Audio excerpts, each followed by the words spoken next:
Hey guys, Jeremy, National Fire Radio.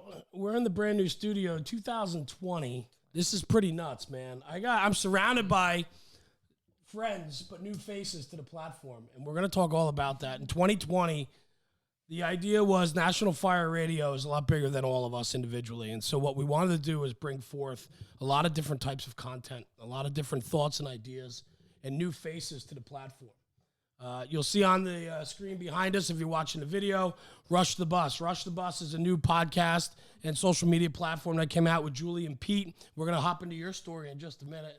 Guys, thanks for joining me today. Thanks for having us. Of course, man. Pete, lean into that microphone when you talk, and nobody's going to hear you. I'm new to But cool thing about this was, and Rob's not here. Rob's on his third honeymoon, I think, of the year. This guy. 2020. I've never met it's a the guy. fourth. Yeah, I know, right? Yeah. It's amazing. But it's unbelievable. I mean, the guy got married over a year ago, and this is like his second or third honeymoon already. Stay happy, I guess. One wife. I mean, it's not like multiple wives. I don't want to.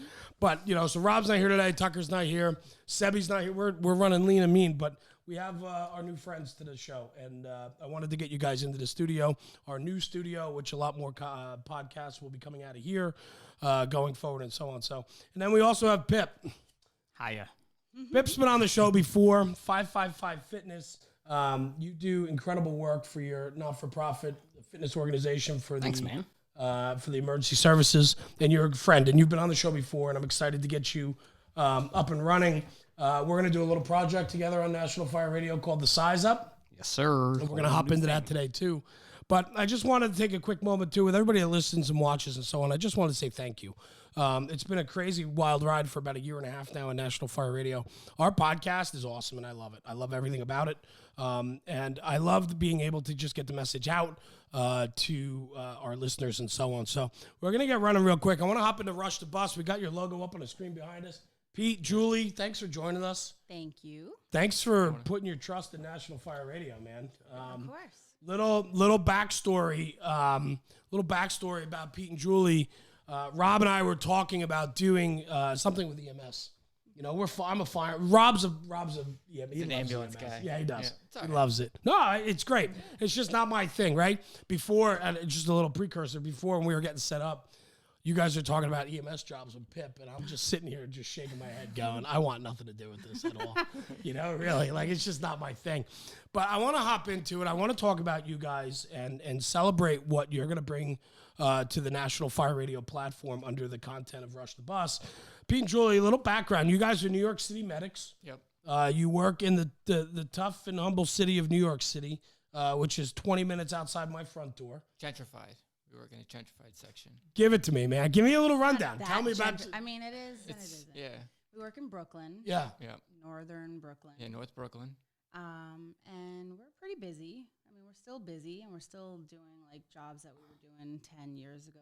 So I mean, it's it is gentrified. You can get better. We do. We hit so many different markets across the country, and so I think when people think of New York City, first off, they think of skyscrapers. Yeah, they think of Manhattan and everything. So like where we are every week, there's a new building. I've been on light duty. I drove around the other day, and there's a new skyscraper. A new multifamily going up. So in the 7 years that I've been there, the neighborhood has changed drastically. Yeah, and Brooklyn though, Brooklyn's got everything, right, from single family to skyscrapers. Yeah. Right? And it's a real diverse. Yeah, it's area. all multifamily, 2 flats, stuff like that. So Densely populated. Yeah, Yes, there's a lot of right. traffic. It's why we work at night, so there's not as much traffic. So after 9 o'clock, everybody just walks away. I get that. Yeah. That's wild. So give me a little background about yourselves. Julie, let's start with you. How long have you been in the EMS field for? I became an EMT in like 2003, 2004, and I worked for an ambulance in Poughkeepsie, New York, which is how I met Rob. Yeah. And my worst job ever for quite a few years was with Rob, and it was one of those jobs where I was like, I don't know if I should do this anymore, and I kind of spoke to my dad, who was a firefighter, and my brother, and I kept at it. Now it's 16 years later or whatever, and clearly I'm still doing it. And I've worked for the city of New York, for 13 years. Yeah. A little over 13 years, and I've been a medic for 11 years. And that's pretty much it. I mean, Pete's my partner. You guys have been partners a long time, Pete? 2 years. 2 years. 2 years. Yeah. Yep. I mean, I've seen you guys. We've met numerous times now. We've done some projects already together. I mean, you guys are a part of the family. and I watch the dynamic between you two, and it's kind of fun to watch. Yeah, I mean, I think we get along really well. And we are on 12-hour tours, so there's not a third partner. It's just the two of us. So every time we work, we're together. Right. So you sort of have to like the each person. other. Yeah, that Yeah, you it's a work long with. 12. Well, it Yes. surely helps. It's a long 12. Yes. Yep. We were talking about it. You know, the cool thing about Rush the Bus, and we'll get to the name and how we came up with it and all that too. But the cool thing with this, different from the fire service, is that like our National Fire Radio podcast, and you got to excuse me with my voice, man. I've been sick for like 2 weeks. So Sorry. it's raspy. You should have called the ambulance. Should have called the ambulance. Yep. I should have. You give me a Got throat drop. upstairs. But They'd carry you down, too. the cool thing about Rush the Bus and what I'm hoping for is that, you know, one, I think EMS needs a voice. I think EMS sometimes gets lost on the big pages of emergency services. There's always talk about police, there's always talk about fire, and then EMS. And I think that's wrong. And I think that needs to be changed. And I'd like to see if we could try to help facilitate that change a little bit. And the thing is this, the guys in the firehouse, if they watch or listen to our podcast, it's a lot more work for them to do that. You have to get a couple guys around the table or whatever. With Rush the Bus, like you guys, I mean, you guys live in your bus most of the night. Yeah. So you have the ability as partners to listen to a podcast together. Yep. Yeah. It puts you in the cab of the ambulance and allows you to have that time together where instead of listening to the tunes or whatever, you have the ability to listen to a podcast or something like that. So I'm hoping that as we progress and we get a bunch of episodes out there, we're going to be able to put you right in the cab of the ambulances with people across the country. I think that'd be super cool. That's the thing that's why we wanted to start the podcast, because we'd listen to you guys. And nobody ever thinks about EMS and like, we don't think we have cool stories and stuff.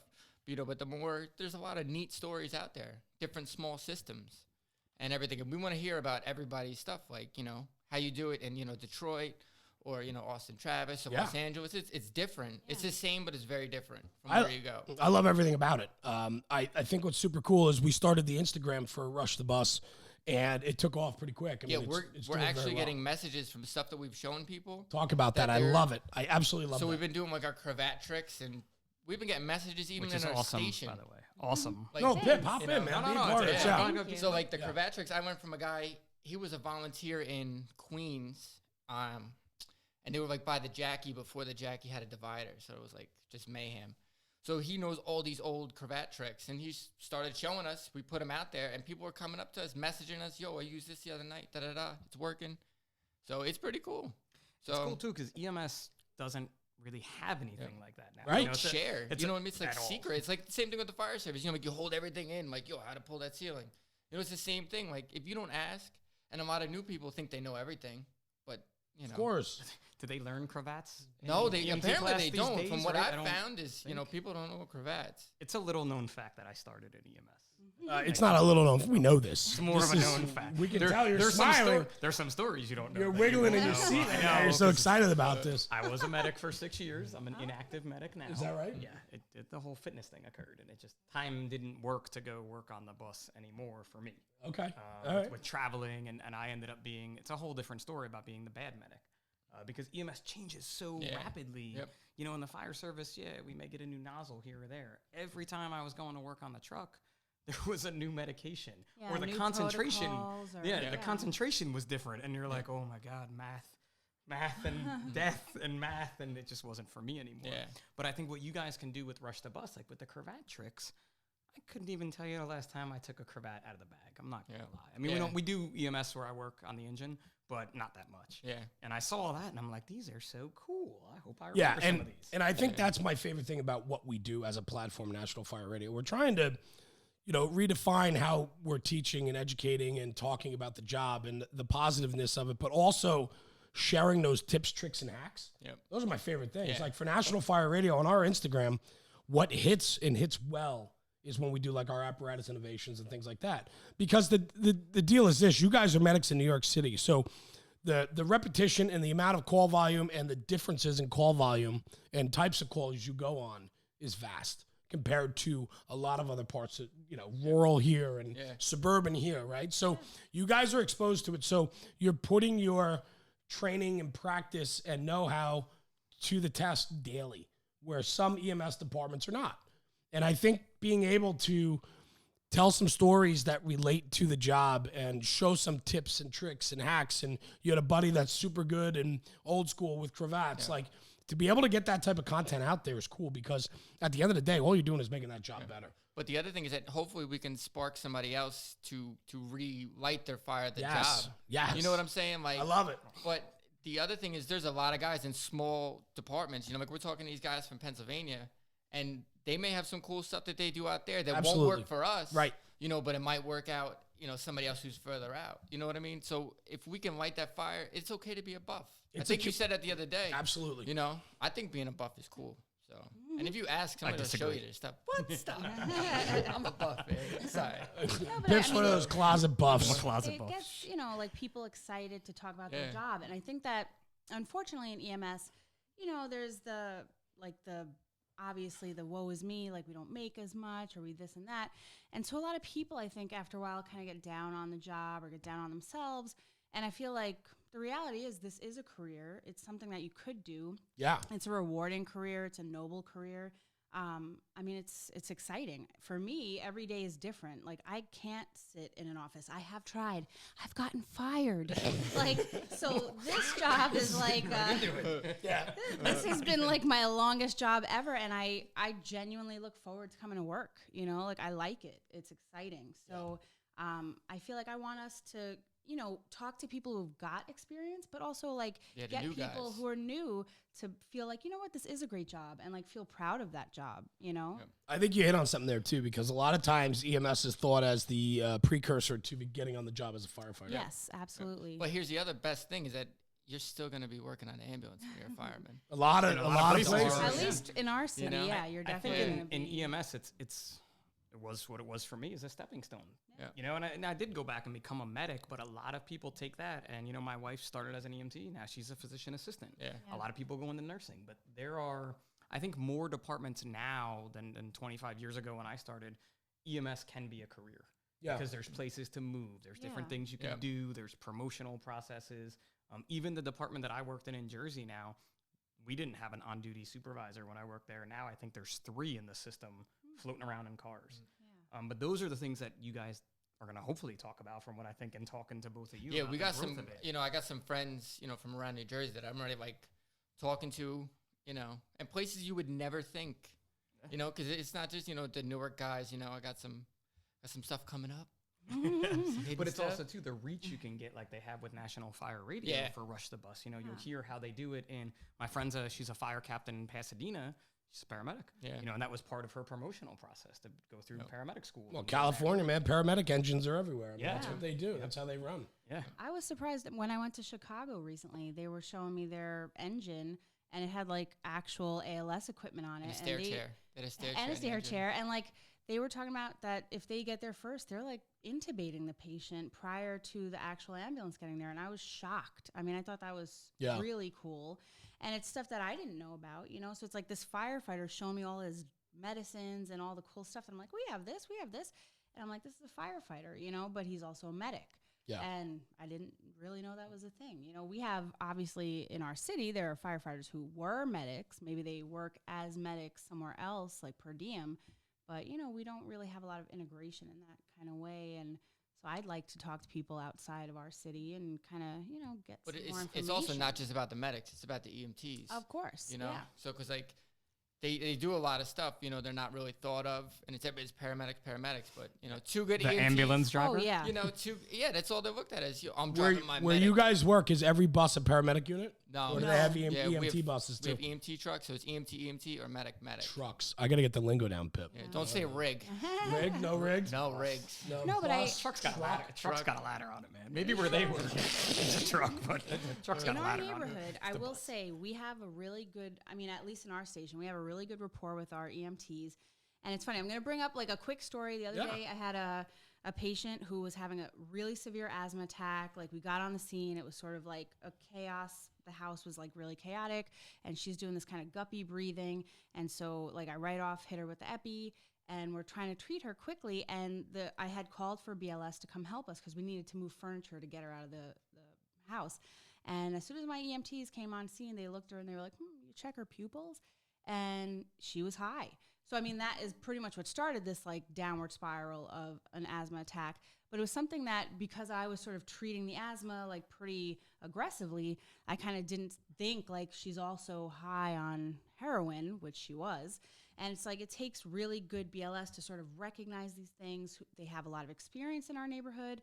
They back us up all the time. We work very closely with the BLS. Yeah. So I feel like for us anyway, we're super lucky to have the EMTs that we have at our station.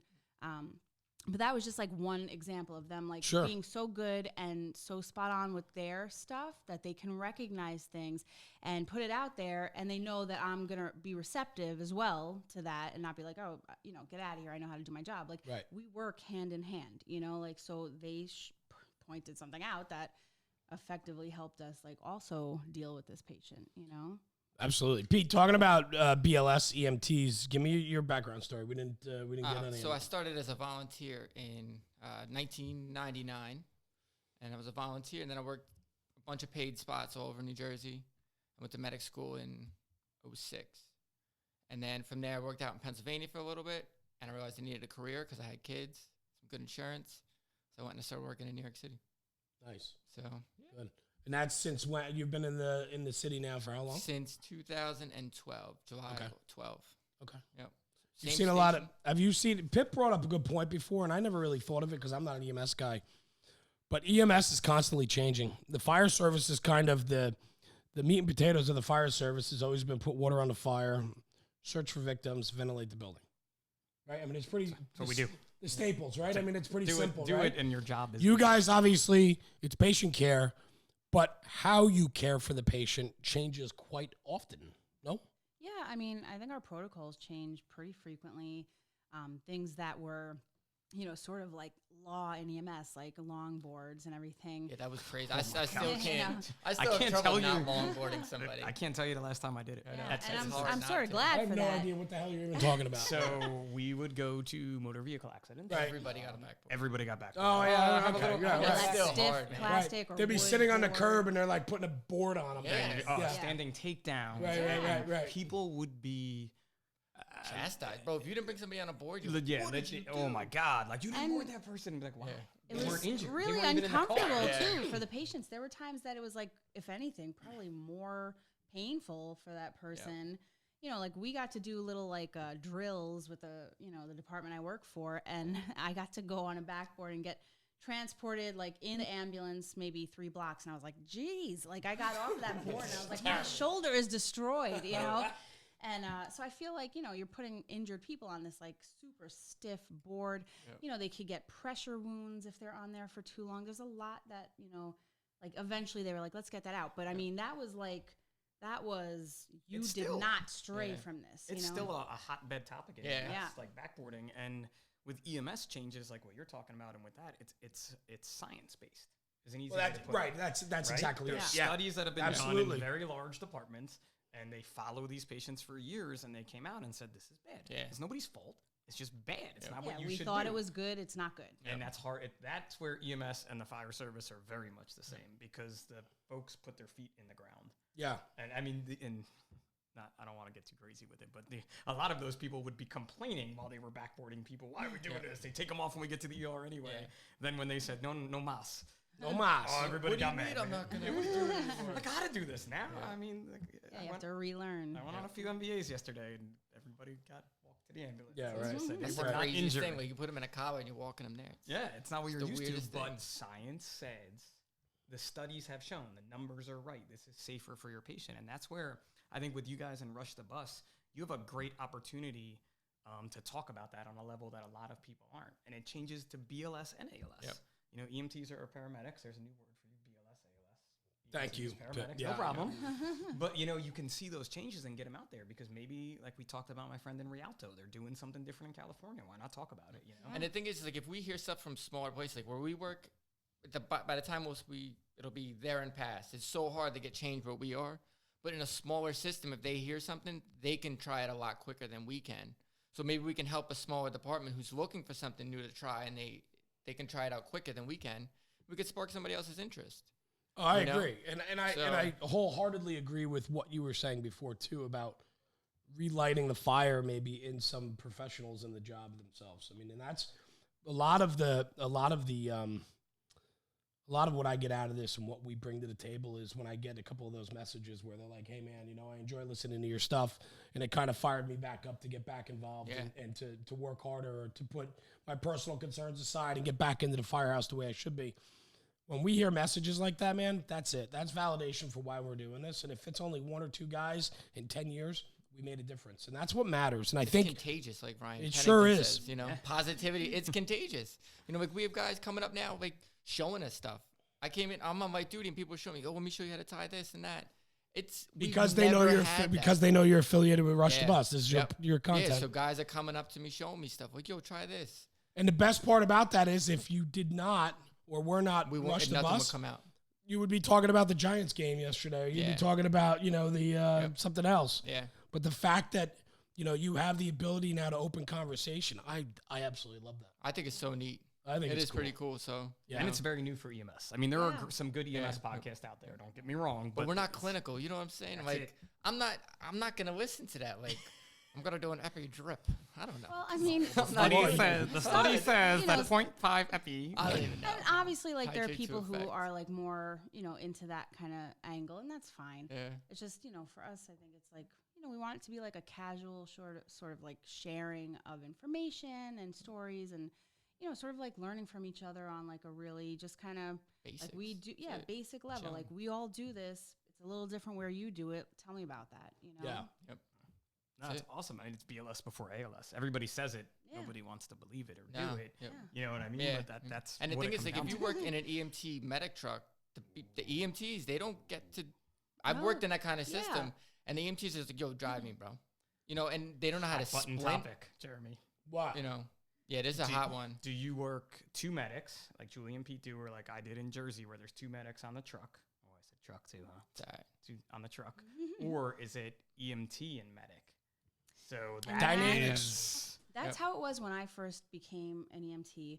And I honestly can tell you that even though I learned some cool stuff from my medic partner, I didn't feel like my EMT skills, like my BLS skills, were like up to par necessarily, because any really like injured or critically ill patient basically went in the back with my partner, and then I just drove us. Were you an EMTI or a B? No, just a regular EMT. Okay. And so it was like, it's funny because at the time I remember after like a year of that, people were going to medic school, and there were a few people who were asking me like, you want to go to medic school? And I was like, I'm not even sure I know how to be an EMT yet. Like I felt like I needed a lot more practice. And then when I came to the city of New York, I would say in like 6 months of just being with an EMT and having to deal with like whatever life throws at you, I felt way more confident as an EMT, because it was like, that's who my partner is. That's who I am. Like, we can call for medics if we need to, but if you're doing like a real job that requires like an, I don't know, like a fast sort of like get off the scene, like a trauma. Yeah, leaving it to the medic.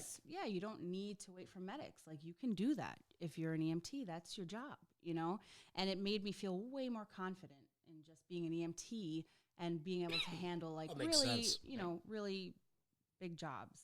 So. And everybody forgets about the EMTs. It's not about the paramedics. EMTs make paramedics look good. And everybody was an EMT when they started. And we always have to fall back on that. That's the whole thing. BLS before ALS essentially means basic life support before advanced. So your basics are like, the airway, the breathing, circulation. Like if you just skip over that as a medic, you're going to miss some critical things. You have to always go back to being an EMT to be even effective as a medic. You can't forget that. That's your basic training. That's what you always fall back on. Even in jobs that are like severe traumas, even if we're in the back of the bus, like we're still doing all of that basic stuff because that's what matters, Like, ultimately a person who's been shot a bunch of times needs surgery, but like they really need us to like make sure their airway is secure, that they're breathing. They don't necessarily need us to give them medicines or, put them on a heart monitor. Like, and not even fluids anymore. Yeah. There's like no fluids for trauma patients. Yeah.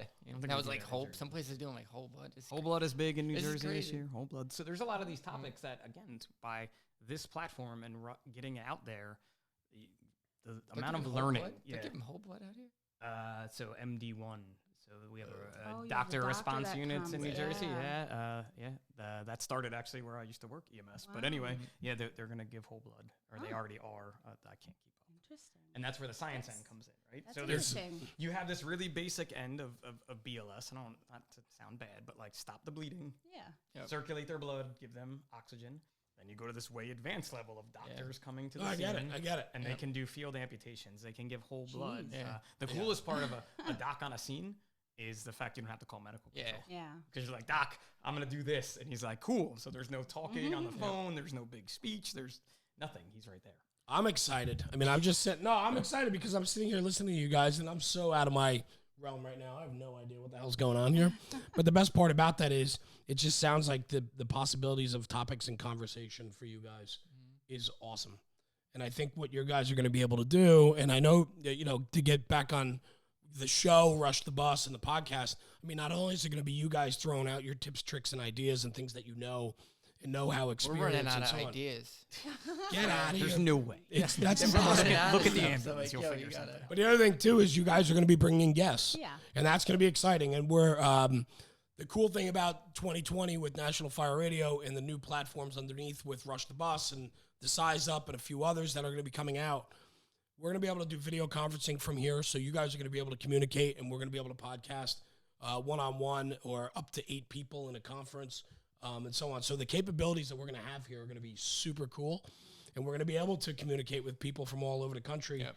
And for you guys, I think that's going to be a home run, especially talking, you know, just experience and stories and know-how. I think there's a lot of stories to be told in your industry. Yep. And I'm excited to be a part of the team to bring that forward. I think The one thing we found so far is people are nervous to talk about their stories. course. You know, that's like very the much craziest thing is everybody's so nervous that, you know, they're going to get in trouble, you know, at their job, this, that, and the other thing.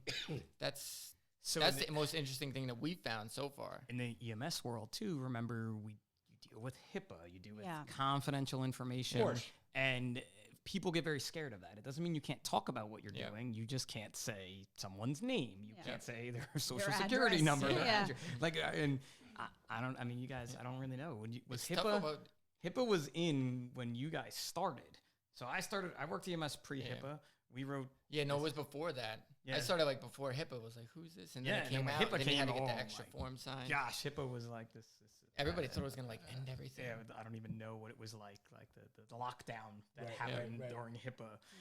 And It's we no grew big through deal. it. Yeah, it's no Yeah, I big don't even deal think now. now they even know about HIPAA as much. It's not as just, you crazy just as don't it do was. that. Being on social media, you know, there's been people who've caused issues in EMS. Well, of on course. social media. But and same that's thing on the more fire lessons. side. You know, you Yeah. just gotta watch what you do. About common sense and be smart. Yeah, I mean, think it's pretty common simple. sense and using sort lacking of these like days. your Oh, yeah. your best judgment. I mean, because even if you ride an elevator in a hospital, there's usually a sign that says, like, you know, pretty much watch what you say about Talking. patients because people are listening. And I think it just comes down to like using good judgment. And, you know, it's exciting to talk about the jobs that we do, but, you know, you leave out who it was, where it was. Sure. you know, Where, just- like the keys, Yeah. and you can Yeah. talk about it and you can learn from it. But I think like firefighting too, like some of the best podcasts we've had is where we've had guys really open up and tell some stories. And you don't have to go into the dot all the I's and cross all the T's, but you can, I think part of training is listening to stories and storytelling. And when you can sit around on the front bumper or the kitchen table at the firehouse on the fireside and you listen to a senior man tell some stories, they're going to leave out some details, but some of the juicy ones they leave in Yep. that are okay for everybody to hear. Not only is it a good story and maybe a good laugh or a tear at the table, but it also trains that person. Yes, it does. Definitely does. And in this industry, I think you can teach experience. I don't think it's 100% guaranteed, but I think through storytelling, you learn and you train through storytelling, and I think that can teach some experience. A kid that's going to sit around the table and listen to senior guys every tour is going to be more seasoned than a kid that's not willing to sit around and listen to the stories. Oh, absolutely. And so I think that's an important conversation to have. And I think in your industry, you know, hearing everything from inner city to rural and everything in between, the storytelling will help maybe that 16 or 18-year-old EMT or that 35-year-old paramedic that's struggling with his career. Yep. You know, I think those are the stories that I think are going to make a difference. And I'm really excited to watch what happens with Rush the Bus because I really think there's just so much potential here. And you two really have a good handle on it. And you guys have been pushing strong for a couple months now with it. We're just getting the podcast going now, which I'm excited. 2020 is going to be a killer year for you guys. Super excited. Yeah. So it's going to be good. Thank Yeah, you. good. Lots of change. That's Good. Positive change. Pip. Funny, we mentioned positive change. Positive change for We 2020. parlay right into Pip. We had Pip and I. We've been talking for a long time. We've been friends for a while now, and I guess Over a year. yeah, probably since we started. National Fire Radio, we kind of connected early. I was at one of the shows walking around. He starts making fun of me. What were you calling me, a fat guy and everything else? No, there was no fat shaming. Oh, no fat shaming. We There was merely fat shaming. claimed that he recorded podcasts from his she shed, The and we she- were trying to determine if it really was from his she shed. Which in it his was. It was backyard. a she shed. When we finally saw it, we're like, this is a she shed. You didn't even see the first one. No? No, Oh, that was a shit. revised version. The last studio we had was fantastic. Oh, the last studio was nice. Yeah, I The didn't. first one was in a garage, man, with a set built. Are you kidding? See, so Firehouse rumor through the circuits was that Jeremy recorded National Fire Radio in his backyard she shed. But we did not burn down the she shed. It didn't burn down the she shed. So that's how we got to know each other. It was sprinkled. We did, and then this all relates, and this is the best part about this was a year and a half ago when I started National Fire Radio, and I called Rob, and then brought Sebi in, and Tucker, and Heather, and a couple other people, and we got this thing going. It was cool, the relationships we made real quick. And we made relationships with people that want to make a difference in the industry. And Pip was one of those people. And as we pushed forward, a lot of the relationships grew very quickly and connections and so on. But there was always this thing about Pip where there's this positiveness in him and wanting to make the fire service better with 555 Fitness and all the other platforms and affiliations that you had. And so we had him come in on the podcast, learn a bunch of things about him that I didn't know anything about, which was cool, and so on. And we always talked like, hey, if there's ever opportunity and this and that. But where I'm going is National Fire Radio was always bigger than just our little podcast or our Instagram. I wanted to make it a platform where we could bring in different personalities and different people with a different message. Rush the Bus certainly is part of that.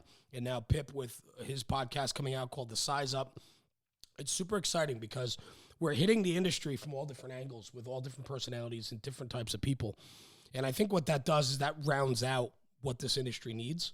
And so we're going to push forward. And Pip, let's talk about you a little bit, a little background. A lot of people know who you are already, but maybe Loads of your people personality is certainly bigger than you. So that was like a cut, wasn't it? yeah, it was absolutely. Okay. I just want to make sure the You're folks out little, there your know. personality's big, Fun sized. right? Fun sized. So let's do it, man. Let's do a couple minutes and then let's see what we're doing here. What's cooking? Cool. So I'm Pip. As you said, Yeah, I really have go. a name. It's Robert Paparo, but it doesn't Paparo, man. We go through this all the time. But yeah, so I'm fortunate enough to run a not-for-profit called 555 Fitness. I got involved with starting it 6 years ago, and we started with a mission to reduce cardiac line of duty deaths in the fire service by giving out fitness equipment. It's pretty cool. 6 years later, we're over $60,000 donated worth of fitness equipment. Awesome.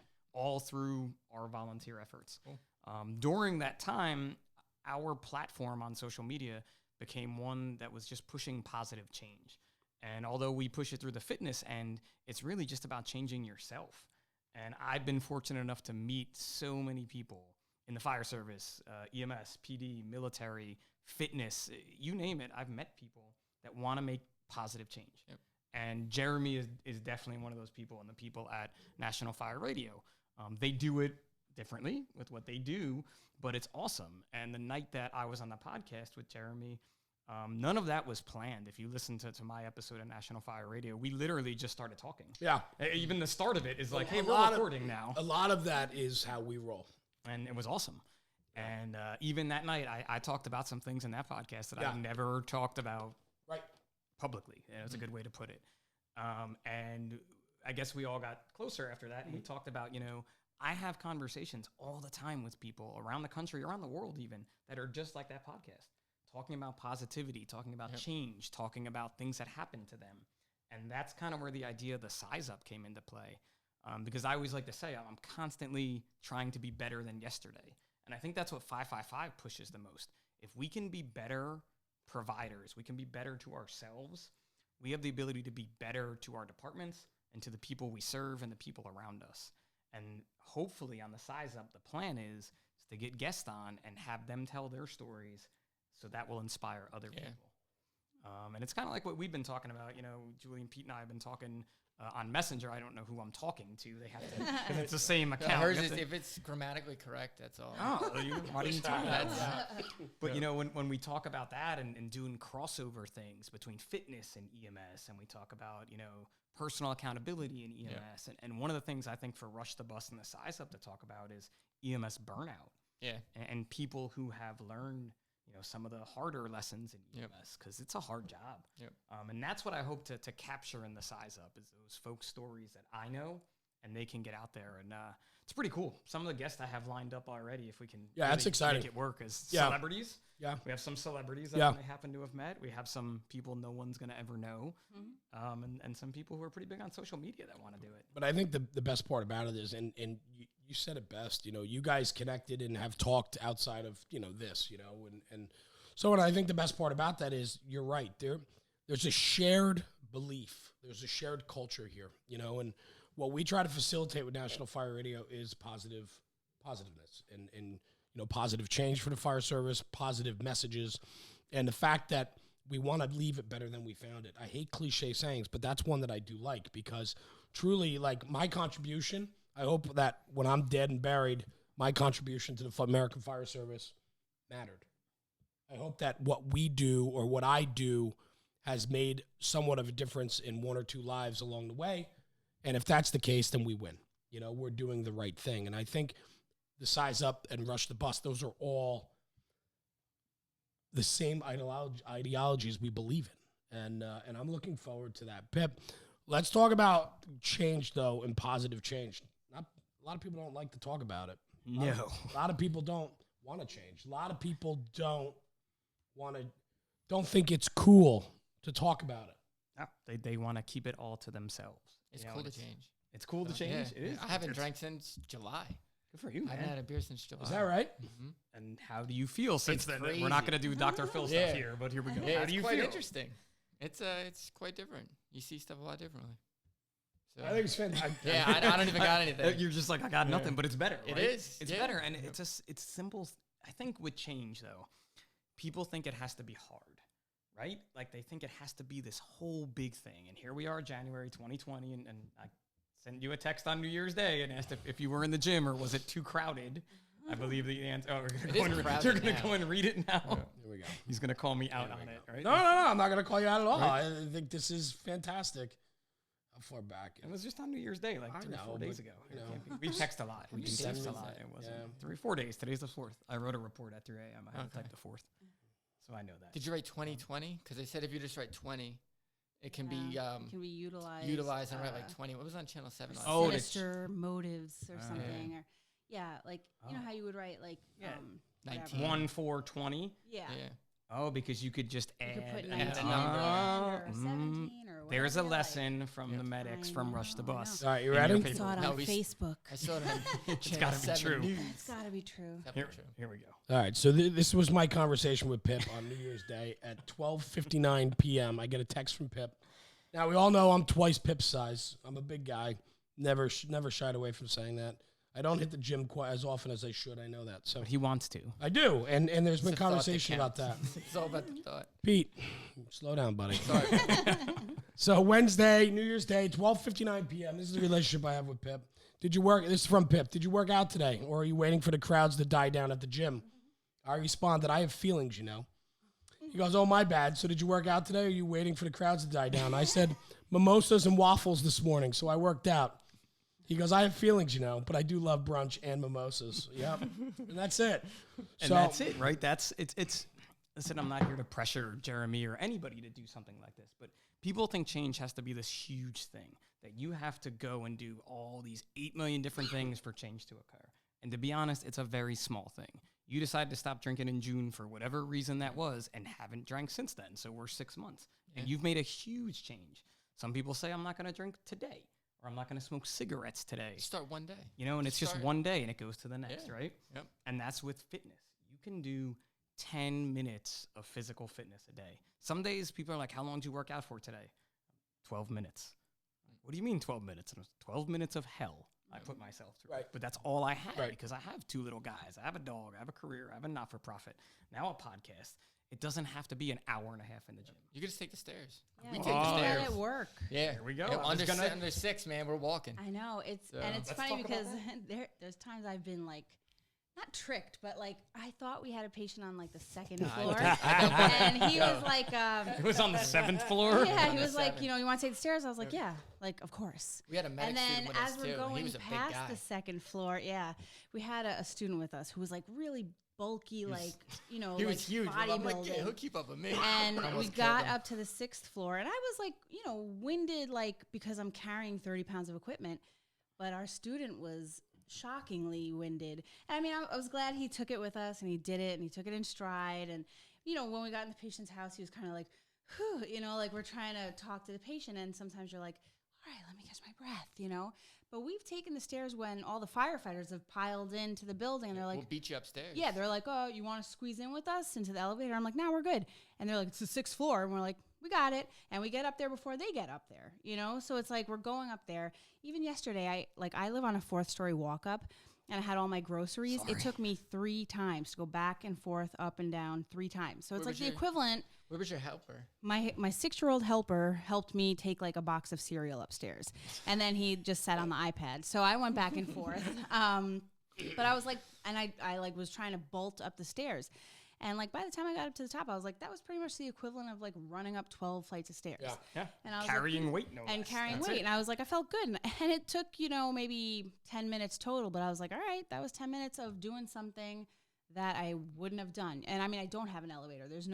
I can't take the elevator. Like there is none, But I feel like, going back and forth, I mean, I try to make it easier for myself. But really, it just had to be the 3 times back and forth. That was it. But I feel like those kind of little things, like making little changes at work, I definitely feel better, like that we take the stairs. And I feel like better even in my own apartment building, like going up 4 flights of stairs to my apartment is not a big deal for me, And I think that just helps me do my job better because I'm not winded if we have like a carry down. We have heavy patients that which could totally happen, right? And that's, again, when we talk emergency services, people, it'll happen and I'll get through it. And great, you get through it, but how do you feel after that? Yeah. In a simple change. Yeah, it's horrible. I mean, that's what, last year there were 57 line of duty deaths in 2019 in the fire service. Jeez. And the numbers aren't out officially yet, but I can't tell you how many that you read the blurb that comes out from the NFF. It's all cardiac related. It's not, I don't even care that it's cardiac related. What now I hone in on and I harp on, responded to call, went back to station or home, stated did not feel well, woke up dead. I wonder how many are in EMS from that.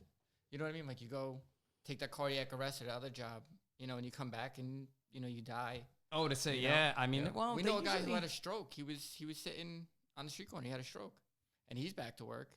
And this guy, he's been on it for he's got like stripes up to his elbow. But he had a stroke, and he's back to work.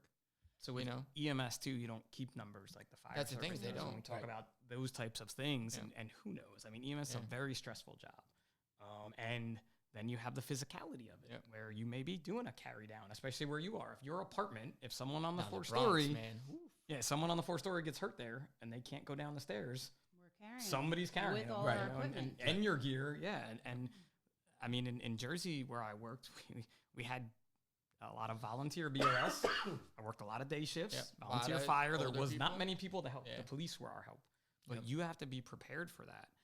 And when you talk about these changes, simple things, people assume that I'm some like elite athlete because I run a fitness page or something along those lines. And it's like the furthest from the truth.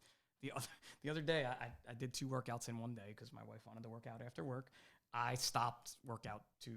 And she's like, are you going to finish? And I'm like, nah. And then we're like both in bronchospasm from the workout, essentially. Because she's like, it's the cold air. I'm like, yeah, it's the cold air. This was that hard. And that's okay, right? Why? I got out there with her for it wasn't even 10 minutes when I'm like, I'm done with this one. That's how horrible it was. But those are the changes that we talk about. And I think too, though, we're talking about physicality and so we're talking about physical change and walking stairs and finding time and a couple things. One, we talk about all the time, Pip, you and I had a very long conversation about finding time. everybody says, oh, I'm so busy. 9 out of 10 times now when I talk to somebody and I go, hey, how's it going? Oh, I'm busy. I don't have any time. I feel that way all the time. Every single day I feel burdened that I have not a second to breathe. But then I find myself with an hour on the couch at night watching TV, right? Or I find myself cruising Instagram. Right. Scrolling. Yeah. So, do you know how strong this finger is? So if you start thinking about that, right? And then it all comes down to that internal drive, right? To say like, okay, you know what? I had an hour tonight that I could have done, X, Y, and Z instead of doing this and so on. So as busy as we are, there is that 15 minutes, Pip, that you talk about, that, hey, man, I don't care what your lifestyle is like. You'll be able to find 15 minutes. Go for a walk. If you want to find 15 minutes, you'll be able to find 15 minutes. Yep. The other thing, too, I want to talk about when we talk about change is I found with myself, and this has nothing to do with working out or anything else. This is my attitude at the firehouse. When I started National Fire Radio, I was 20-something years into the fire service. And I walked into the firehouse and kind of, not a chip on your shoulder, but I kind of had I've done it, I'm there. I don't need to push myself in training. I don't need to, you were burnt. And so on, right. And, what I found was then I go on this platform and I start talking about, the fire service and making the firehouse better and, get there 10 minutes early and those type of things. And I think part of the change for me was when we started this and I started saying it, I had to start doing it again. And so I found myself, like, I know with my busy schedule, I can't always be at the firehouse and I can't make every training night or every meeting. And I might show up late for some of them, but I make the effort to show up instead of not going at all. Or I find myself getting to the firehouse a little bit quicker, or I find myself, gearing up a little bit better and quicker and smarter than I used to. Them young guys. Well, that's it, right? That's the thing is, like, us old guys, you can. And the thing is, for me in the firehouse, I think it's super important that 6-month-in kid sees a 25-year guy riding the back step and I'm buckled up, ready to go. Yeah. And I think that's important. And I lost track of that for a while. And now I'm back to it again where I'm fairly confident that I'm trying to portray myself the way I should be. Yeah. And so for me, that's change, and I think that's part of what you're talking about too, is it's not just working out and discipline that way. It's also just discipline in life. I think in life, we always look for the easy way out a lot of times. And work is work and life is hard work. And it's easier to complain than it is to put in the hard work. And so a lot of people just complain now. Yeah. Everybody thinks it's okay just to complain. And that pisses me off to no end. It's a lot of work, though. To complain is more work. It is, but you know what? What's harder than complaining though is actually doing it. It's true. And a lot of the mutts in the fire service now, and this is part of the problem, is it's the same as the quote unquote keyboard warriors. Like, just because your phone has a keyboard on it and you're on social media doesn't mean that you need to put in your 2 cents if you're not bringing value. Why? I find that interesting. It's like, and you look like where they're from. They're not doing any work. Yeah, but see, I used to do that too, Pete, right? I used to do that too. But I've realized that it just comes down to character. It's hard to teach character. We try to mold and shape the newer guys and girls in the fire service. And the ambulance. And in the ambulance. It's the same thing. It's just in life, right? Yep. In general, the people you come across, right? We try to do our best in molding and shaping and passing on the traits that make you a positive influence or a good person with the right moral and characteristics that you want in a good person. It's hard to teach that. It's hard, right? You instill those values early on, and then in the firehouse, we instill them in the probie stage. You try to instill that into them. But inherently, people have internal drive or they don't. It's hard to teach. It really is. And it's hard to see. Yeah. Right? Because when you're within, and this is actually, I just had an idea, thought bubble. If Sebby, can you make a light bulb behind my head in the video? Right? But here you guys are, right? You're just starting your social media journey. Yeah. Now, I've been out there for 6 years on social media. It's crazy. My first Instagram post for 555 came up on January 1st because that's when we launched bodyweight workouts, and it's unbelievable what's happened in those 6 years, right? Sure. But what Jeremy's saying about these things being hard to teach and different people in different places, you guys in this next year, and you're already seeing it because people are coming up to you and saying like, whoa, look at this with a cravat. They're starting to recognize you. Once you, and we've talked about traveling and things, once you start to go out there and meet different people from different parts of the country and see them, go to places where they go on 46 calls a year with their fire department, you know, where they look at where you guys work and who you work for, and they're just in awe of it because they go on 10 calls a year. But you find these people with character and with drive. Yep. And then you also find the mutts and that type of thing along the line. And the people who are masquerading as that person with character or with a good, and they can be from anywhere, but you see it.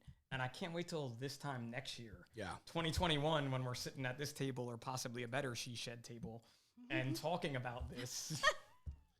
And seeing what you guys say. This is the finest imported oak.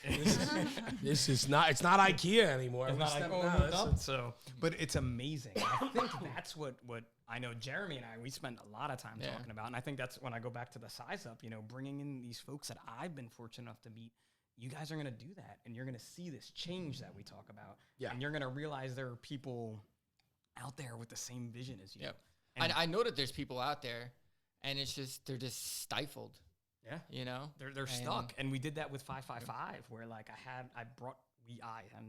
we brought together, or together we came together, however you want to say it, all these like-minded people who want to create change, and it's unreal. And I think you guys are gonna have the experience Jeremy and I both had. Yeah, Pete and Julie, let me ask you, why did you want to do this? I mean, for me, I like hearing stories that people tell in EMS. I feel like we learn that way. Like when I came to the station that I'm at now in Brooklyn, there were a lot of old timers there. I mean, experienced medics, and they were really amazing. They were just, I mean, a lot of them are retired. Some of them have moved on to become officers, so they're not all there anymore. But like the stories they had and things that they talked about, it was really exciting. And it was like you wanted to work with these people because they were really good at their job. But why do you want to do it now? Why do you want to do a social media podcast? For me, I want to hear people's stories. Like I love it. I know for Pete, like he likes hearing like all the little Buffy things. Sure. I like talking to people. I mean, I like talking to my patients. Like I learn a lot from my patients, and I like talking to people and getting their stories. And like years ago, I did for school like this kind of oral history thing with people who had kind of moved to New York from other countries. And at the time, the history professor was like, why don't you do something with EMS, you know? And I thought about it, and I kind of put it on the back burner, but I feel like I think this is it. This is where we're going to talk to people about what they're doing, the differences, the similarities, what their stories are, where they're from, what made them become EMTs and paramedics, because I think that is always an exciting thing to hear about, you know? Like, it's not usually something that just kind of dropped into your lap. Like, you have to seek it out and become trained, you know? I'm just curious because I know what got me to start this, and I know Pip's story, and I'm really looking forward to hearing you and Pete over the course of the next few months and years really paint the picture of why you guys want to sit at a table and talk to people about an industry that you truly have a passion for. Everything else out there was boring. It was. No, be honest. I love it. Yeah, that's the best. That's not nice. But that's part of this. But some days are not going to be nice. There's two guys from the middle of nowhere talking about some clinical stuff. I don't care about that. Right. I want to hear like your story, what you do on your day. You know, some crazy jobs you've been on. The clinical end of EMS is very important. And I think you guys totally understand that. But that's for somebody else. That is. And it's people not don't want to listen to it, you know? And that's part of the reason I think in the EMS community, even in the fire community, we forget to give back to ourselves. You know, you tell these stories, you do these things. And I think you can learn more from, you know, hanging out with a seasoned person than going to a class. And you come out of that class like, yo, I was killing people. I was killing people. It was horrible. I remember I was watching them going down. We took a 12-week class. I'm like, oh my God, I've been killing people. And then it just messes up your mind. But you can hear really good stuff in small things, you know. Like the what do you call it? The biker thing with the cravat. Somebody else came up to me the other day. They're like, yo, I use that. That makes me feel good. It does. Of course it does. I love everything about that. Absolutely. And that's awesome. And when you think EMS-wise, too, same with fire and storytelling. Listen, I got some really horrible EMS stories from bad things that happen. I have some of the most funniest moments of my life. We're talking to patients all the time, bro. You look at them and you're like, I'm here for this. And I do honestly think that it's going to appeal to people who do work this job, but I think like the reality is I hope that it appeals to people who don't, because I know for me, when I tell people like I work EMS, people who don't work EMS What's your always worst say call? like, oh my God, what do you do? Like, what do you see? Have you seen this? Did you ever see this? And like, it's like, yeah, I have, and I think we do a pretty exciting and cool job. And like, of course, there's some terrible days, but there's a lot of really interesting stuff that we're privy to that I think has like just brought me more life experience, dealing with the public and speaking with people who are at a vulnerable point in their lives, speaking to their family when they've passed on. And I think like, I don't know, being able to share those stories with people who work in this job and people who don't. And maybe this is going to change someone's mind about what they want to make a career out of. Maybe this is going to spark someone to say, I would love to do that. That sounds really exciting. Or I want to get back into it. Yeah. Yeah, because that's the thing is like your partner will make your day. So if you're with an angry person, it's just going to make you angry. Yeah. And especially a new person with an old person who's angry. I know, that's unfortunate. It is really sad when you're stuck. And you're I'm like, stuck. you're brand new, man. Like, how are you this jaded already? Like, you've been out like 2 months, and you're talking like a vet. You're stuck. Well, if you have if you have a vet that's but you're really too salty and feeling some kind of way all day, then that rubs sitting off. in a rig. And you're sitting in there, and there's nowhere to go. Yeah. Well, something I want to explore this year, on the National Fire Radio platform, and we've hit on it before, but is cancer in the fire service, but not the medical cancer. Yeah.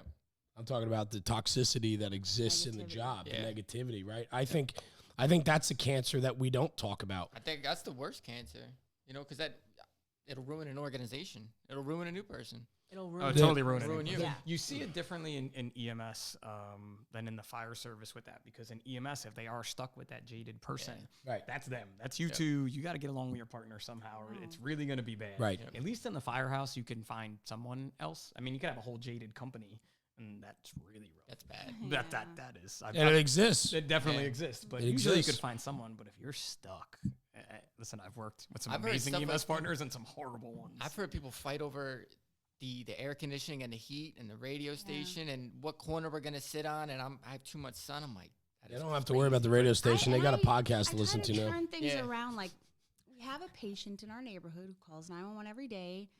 There's frequent flyers, and I've heard a lot of people say, "Oh, I hate dealing with this person." And it's like the complete opposite for me. I will race over there. Even if I'm not called to that, I'm like, I know that address. I'm on my way, because I actually enjoy this guy. He's super easy to deal with. He's outside. He's going to just hang out. I love you know what's the right in the report already? Yeah, and like also he will go anywhere. So it's like if he calls at a certain point of the night where there's very little traffic, I don't just have to stay in my area. He likes to go to a hospital in Manhattan or another one further downtown in Manhattan. He's pleasant. He's very pleasant. We don't have a problem and with for him. me, I'm like, this is a cool adventure. I get like out of my neighborhood for maybe a half hour, get some cookies in Manhattan. Stop for meals somewhere. So for me, I've talked about him a lot. Like, I've had a few, since my partner's been on light duty for a little while, I've had different partners in the couple of weeks. And like, whenever that call comes in, I'm like, yes, and they're like, oh, this is so-and-so. And I'm like, yeah, I know. I love it. Because for me, I'm like, this is not a bad call. This is a great call. Like, we're not going to get beat up. This guy is super, relaxed. Do you know how clean? Yeah, pleasant. Do you know how awesome this conversation? Sort of clean. This conversation right now is awesome, because I would say 70 to 80% of and I'm not an EMS provider, but I have to think that talking about jaded crews and so on, most people don't want to go to those calls. Of course. Right. Did you see my face when she said this? Right. I'm like, but then when you sit here and you listen to your reasoning, when we first met, like I like to do with everybody, is I like to get together with them and just get to know them first. So we'll share a drink or dinner or lunch or something. So we went out with Pete and Julie for lunch with my wife, and Rob was there, and we sat down and we just had a fantastic 2-3 hours at a restaurant, talking, getting to know each other and so on. And it was so fun to watch the dynamic on these two, because Julie's like, oh, I just love talking to people. Like, it's almost like social work. Like, you enjoy people and you enjoy the stories. And you enjoy, not only putting a bandage on somebody, but you enjoy fixing or helping the mental part of it too. Yeah, And I think people are happy to see you come down the street when they know you, because I think you bring an incredible. I think the two of us have, like, in this week alone, I've actually taken 3 patients to the hospital that I know well because they're in my area. Right. And like one of the patients, this was like the 6th time I've, dealt with her and her family. And like, I left them at the hospital and like we hugged. I was like, Happy New Year, like. Did you really? I did. I really like her. See, then, and then the other part, and then there's this guy like, and then Pete over here is like, let's go. Let's go. Back Good to cop, bad cop. No, but I mean. She's the mommer. She's the mommer. I do mom people, but no, she's an older lady and you know who it is. But I don't know. I feel like. But I love that the dynamic. There's that, and that's something in EMS that you can't teach. You can't learn from a book. You can't learn clinically. It's a personal job, and the sum of it really sucks. That person, like it's just. No, but you can ask people anything. Yeah, they will tell you anything. And if you have a sincere face on, and you're not, but you can get anything out of somebody, and you can learn so much, and you can make them better. Maybe not clinically, because you can't. And you have the guy you don't. You guys don't have long rides to the hospital where you are most of the time. It's short. I've worked in a place where we were in the back for 30 minutes going emergency wise. And listen, I could sit here and type on my little keyboard now, or I could talk to you, and I can make this personal and make your experience better. You know, like you have to start a line on grandma, and you hold her hand. Okay, ma'am, this is what you're going to hear. We're going to do it. Here's me with this haircut staring at the 80-year-old woman, and she's like, you're going to do this, little boy? And I'm like, oh, don't worry. I did this once or twice before. I took a class. But I love you. I love you sharing that, Julie, because now whoever hears this is going to say, you know what? Julie likes talking to people. You know, it's cool to talk to people. Like people I think especially people that are impressionable in the industry, right? The younger students and the newer EMTs and medics, maybe they need a little push to engage more, and I think through your content, you're gonna be able to do that. And the thing is, your face will make or break a job. Because if you walk in there with with some kind of look on your face, you can say nothing, and you can end up in some shit. Pete, let me tell you, your face will get you beat up. Bad, yeah. Your face will get you beat up. I believe that. I'm a strong believer that you catch more flies with honey, too. Yeah, I agree. I think that it's better to just come in there and be pleasant. Even jobs, 10 minutes. Yeah, even jobs that I read the text and I'm like, oh, this is going to be ridiculous. And then I get there and I am still pleasant.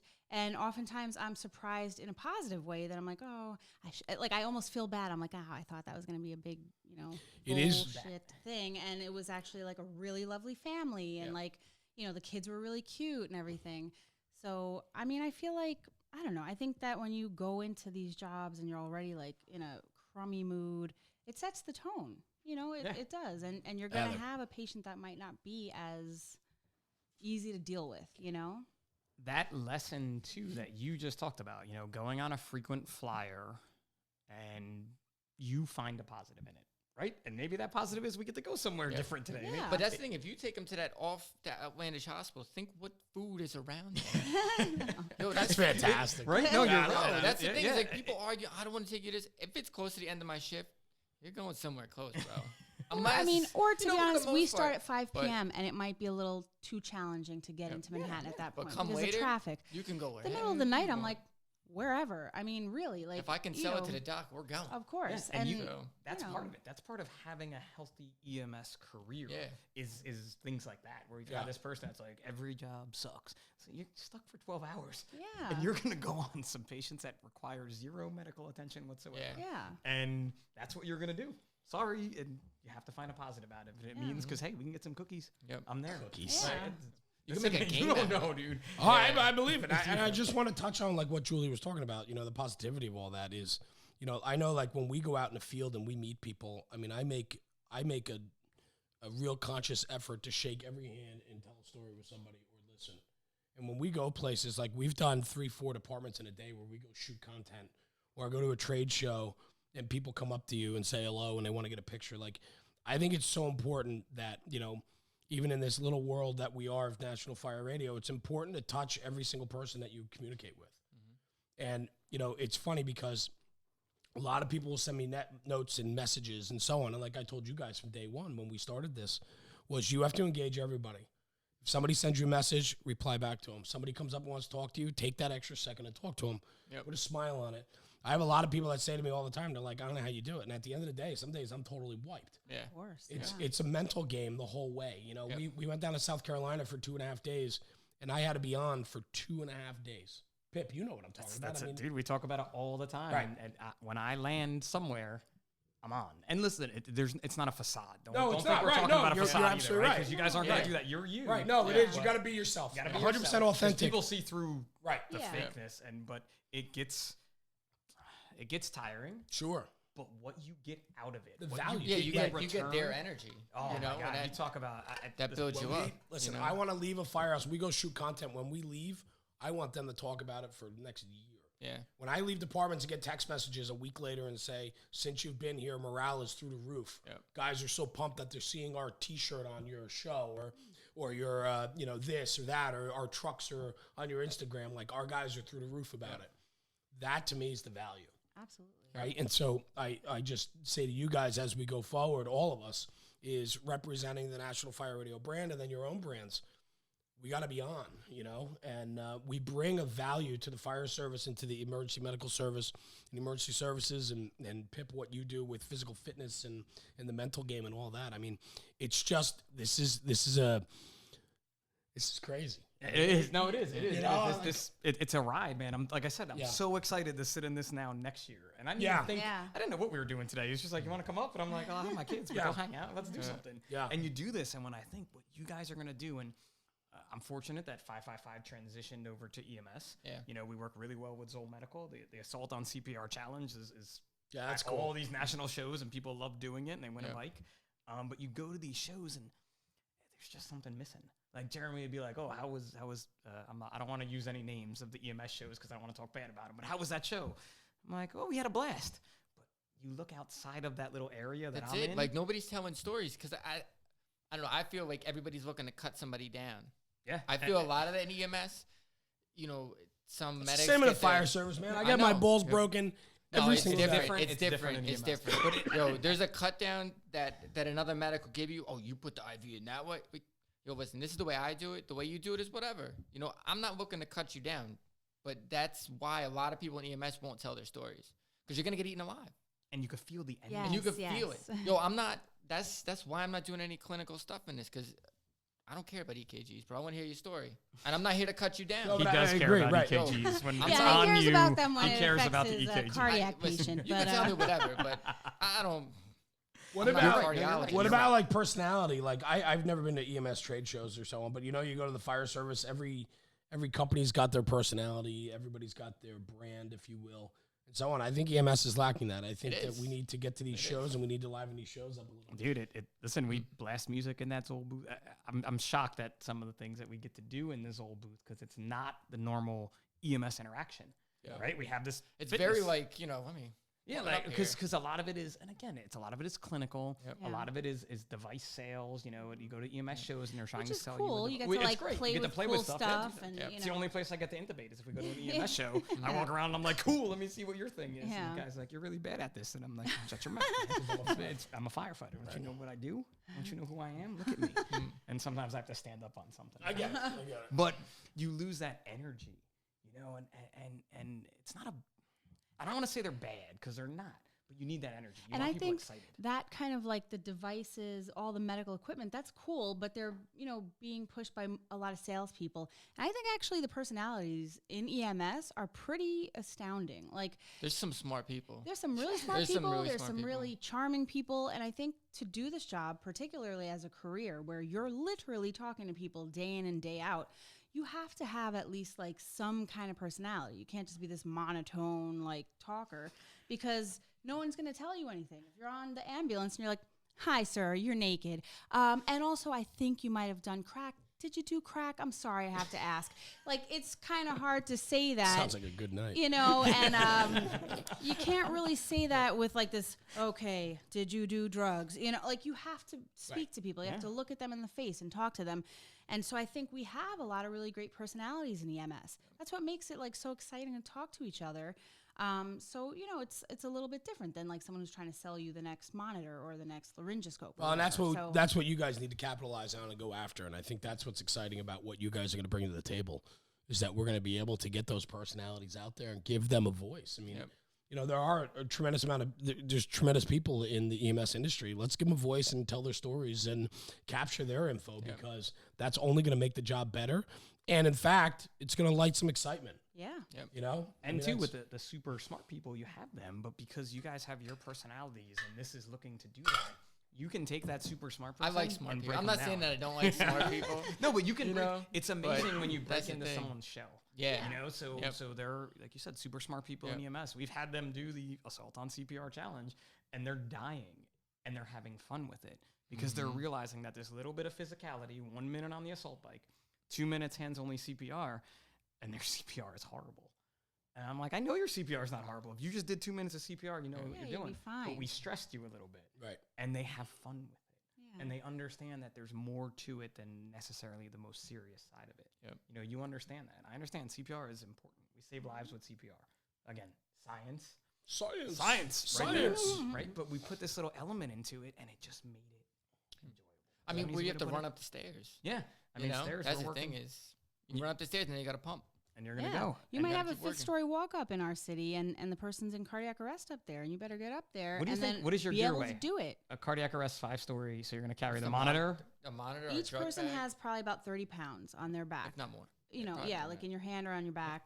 We just your got fanny new packs. bags. And your fanny packs. Yes, our fanny packs. Coming back in style. Stylish. And maybe we should do a Rush the Bus fanny pack. We're not allowed to talk about our fanny pack. No, not you. I'm saying just for we can would wear that. We can have made. Listen, I ride my bike to work in the warm weather. I need a fanny pack. Oh, Rush the Bus. Yes. I think I Rush that. I would wear Same one. style too. Yeah. I would rock that. Heather would wear one. I would rock that like radio strap this way.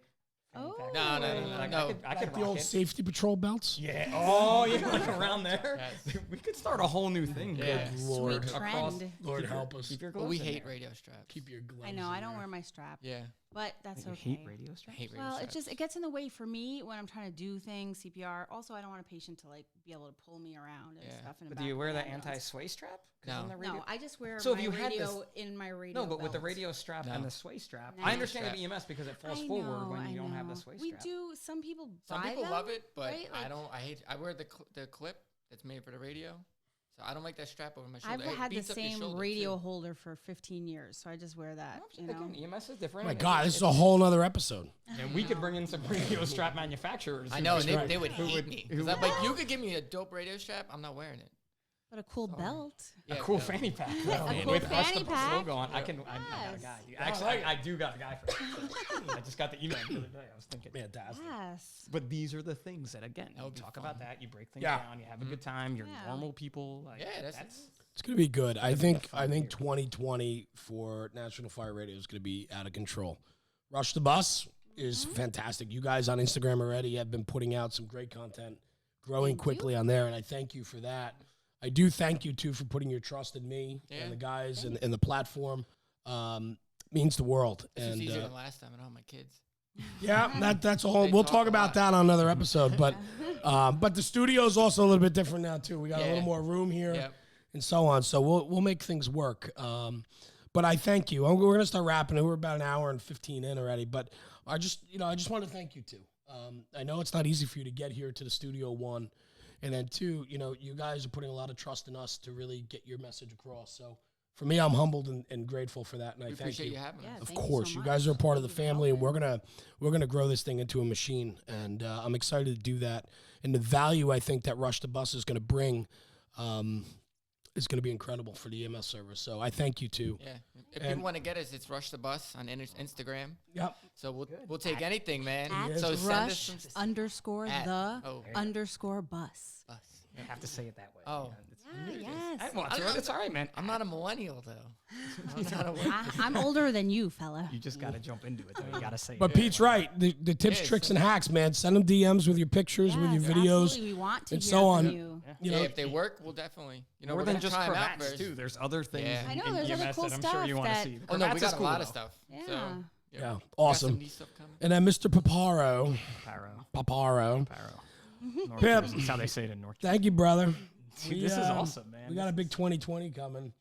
The size up is going to be really cool. We're going to be, we got a bunch of things already in the books on that. We got a bunch of dates already lined up and so on. Places to visit.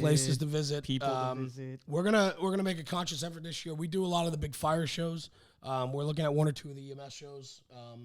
So we got that down the road. Hopefully we can work that out. And then with Pip, with some of your contacts, through everything you've done over the years and so on. There's a lot happening this year for National Fire Radio and the Size Up and Rush the Bus. And we bigger than any one person is what it comes down to. You're absolutely right. Together, yeah. Stronger, as long as you don't call us first responders. Can't be first responders. He doesn't like you that. Don't like What do you say? He doesn't want to be called first responders, but I'm not a big. I mean, ultimately, right? we're the only the EMS, fire department, or the police. First responders is just like so. Can you say emergency services? We should do that. I mean, first responders is essentially the only people who would respond. So it's just the responders, you know, because like the lay people so like are. medics, maybe they're the second responder. I don't know. I don't mind that term. Let's not think about this at all. I don't like it at all. Emergency services providers is what it's a philosophical debate. It is, and you guys could talk about that in the cab of your truck. How about that? All right? We've argued about this. There you go. Perfect. But listen, I want to wrap this. Thank you, guys. Thanks, Pip. Also, thank you to you as well for trusting in us and so on. It's going to be a fantastic year. There's so much to come. And I think the 3 of you, what you guys bring to the table is just top shelf stuff, and I'm excited. I'm excited to kind of redefine and get the message out there on the platforms that work and where the message can be heard loud and clear. And thank you. From our new studio, North Haledon, New Jersey. This place is going to be fantastic once we get completely settled. Okay. This morning was a little much running around. This is going to be good stuff. It's going to be fantastic. Can I plug my show too? Absolutely. Pip, so cool. Give me some plugs, bro. You could follow the Size Up on Instagram at @_size_up. You could also follow me at 555pip if you want to. It's not that exciting, but I'm there. It's very exciting. But I think, again, like you said, it's going to be a very cool year. Mm-hmm. There's cool things that we have planned, and I think our goal is to deliver them. And I think if we have that goal, we're going to do a workout anyway. Following me is like a workout. I just watching. I'm like, all right. Occasionally, there's a workout. You just watch it. I know. Don't they look like you guys look like you could be brothers? That's our whole hairlines are completely different. Bro. That's a whole nother. That's a whole nother conversation. Wu-Tang. That's what they told me at work. All right. On that note, that's an awesome way to end it. That's fantastic. Eats Wu-Tang. Guys, for Jeremy and the rest of the crew that's not here today, Heather's here. Thank you, Heather, for being here. But and for Pip, Pete, and Julie, Rush the Bus and the Size Up. Check them out. They are coming out strong this year in 2020 with a lot of original content, just like National Fire Radio. We got a lot to come, and we're looking forward to a fantastic year. Guys, thanks for joining me this morning. Thank you. And for Jeremy and the rest of the crew, thanks for checking us out. Keep tradition and culture alive in the fire service. We'll catch you later. Bye-bye.